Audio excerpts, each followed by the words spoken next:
Here I have Cat S53, and today I'm going to show you how to enable portable hotspot on this device.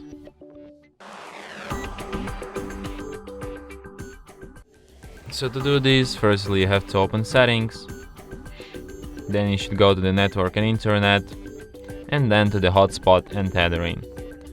So here you can enable your hotspot, here you can change its name, here you can display QR code to instantly connect to your hotspot, here you can change its security protocol, here you can change its password.